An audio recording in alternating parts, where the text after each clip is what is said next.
নমস্কার বন্ধুরা, মা বেটি চ্যানেলে আপনাদের স্বাগত জানাই। আজকে আমি আরেকটা রান্না নিয়ে এসেছি। আজকে রান্না করব দেশি কাঁকড়া। চলেন তাই রান্না করি কিরম করে। এই যে বন্ধুরা, এই যে আমার ছেলে বাজার থেকে কাঁকড়াটা ভালো করে কাটে কুটে নিয়ে আসছে। আমি আজ তো কাঁকড়াটা দেখাইতে পারি না। এই যে গাউটি কাঁকড়া, তাই এখন আমি ধুয়ে নিয়ে আসি। এখন কাঁকড়াটা রান্না করবো। তো সবচেয়ে পহলে কাঁকড়াটা আমি ভেজে নেব। কড়াইটা গরম হয়ে গেছে, কড়াইতে দিয়ে দেবো সরষের তেল কাঁকড়া ভাজার জন্য। তেলটা গরম হয়ে গেছে, তেলে দিয়ে দেবো পহলে লবণ আর দিয়ে দেবো হলুদ। এখন কাঁকড়াটা দিয়ে দেবো ভিতরে।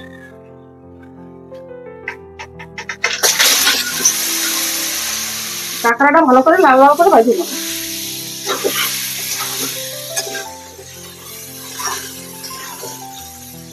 যাও, এই কাঁকড়া খাইতে ভালো লাগে।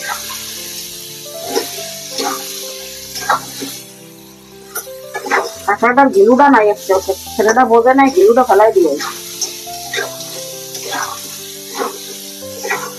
কাঁকড়াগুলো ভালো বড় বড় আছে, ঠ্যাং দেখলেই তো বুঝবেন কত বড় বড় কাঁকড়া। কত বড় বড় ঠ্যাং।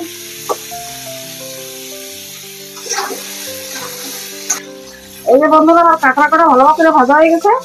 এখন আমি কাঁকড়া ভাজাটা নামাই নিচ্ছি। এই যে সুন্দর ভাজা হয়ে গেছে, এই যে নামাই নিচ্ছি কাঁকড়া কটা।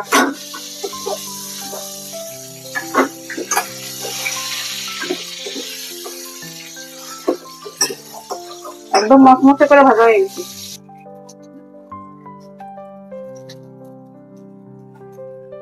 এই যে আমি এই তেলের ভিতরে একটু তেল দিয়ে দেবো। এর ভিতর দিয়ে দেবো দুটো তেজপাতা, গোটা জিরা, দারচিনি আর এলাইচি দিয়ে দেবো এর ভিতরে।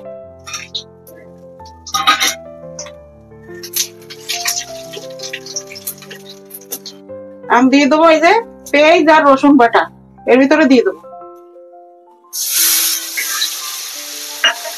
আমি পেঁয়াজ আর রসুন বাটাটা ভালো করে ভেজে দেবো।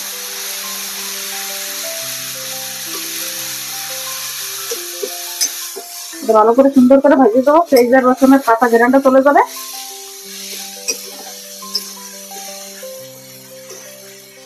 বন্ধুরা, পেঁয়াজ রসুন বাটাটা ভালো করে ভাজা হয়ে গেছে। এখন দিয়ে দেবো আমি আদা জিরা বাটা। এই আদা জিরা বাটাটা আমি দিয়ে দেবো। আমি এটা একটু কষাই নেবো। আদা জিরা বাটাটা একটু ভালো করে কষাই নেবো। যত ভালো কষানো হবে তত মশলাটা ভালো কষানো হলে খাইতেও ভালো লাগে। এই যে মশলাটা ভালো করে কষানো হয়ে গেছে, এখন এর ভিতরে হলদি লবণ মরিচ দিয়ে দেবো। মির্চি পাউডার দিয়ে দেবো। এখন এই 1 চামচ দিছি, আর একটু দেবো। এই যে দিয়ে দেবো হলুদ। হলুদ দিয়ে দিছি। দিয়ে দেবো লবণ। 1 চামচ লবণ দিচ্ছি, আগে দিয়েছিলাম ভাজার সময়, এই জন্য এখন 1 চামচ দিচ্ছি। আর দিয়ে দেবো এই যে দুটো টমাটার কেটে নিছি। এই টমাটার দিয়ে ভালো করে কষাই নেব। টমাটার দিয়ে দিছি। এখন এই মশলাটা সুন্দর করে কষাই নেব। নাড়াচাড়া দিয়ে এটা একটু জল দেবো। জল দিয়ে তোমার ভালো করে কষাবো।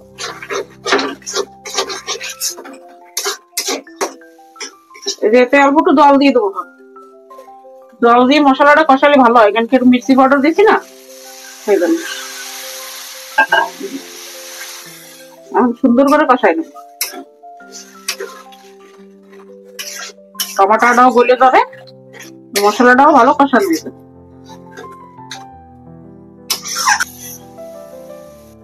আমার মশলাটা ভালো করে কষানো হয়ে গেছে, যে তেল ছেড়ে দিচ্ছে। আর এই কাঁকড়া ভাজাটা ঢালে দিয়ে অল্প একটু নাড়াচাড়া দিয়ে জল দিয়ে দেবো।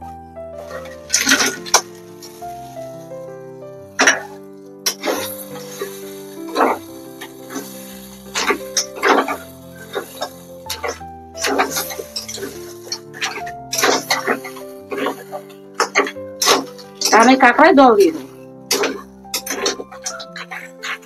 এই যে জল দিয়ে দিচ্ছি, আর একটু দেবো, আর দেবো না।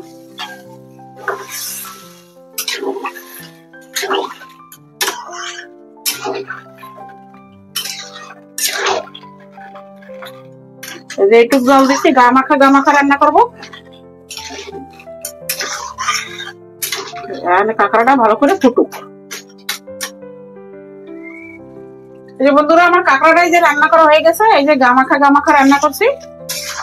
এখন আমি এর ভিতর অল্প একটু গরম মশলা দিয়ে নামাই দেবো। কি সুন্দর মাংসের মতন একদম কষা কষা করে রান্না করছি। এই যে একটু দেবো গরম মশলা, এই গরম মশলাটা দিয়ে নাড়াচাড়া দিয়ে নামাই দেবো।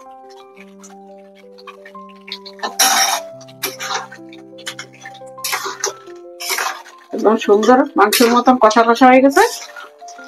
এরকম রান্নাটা খাইতে ভালো লাগবে ভাতের সাথে।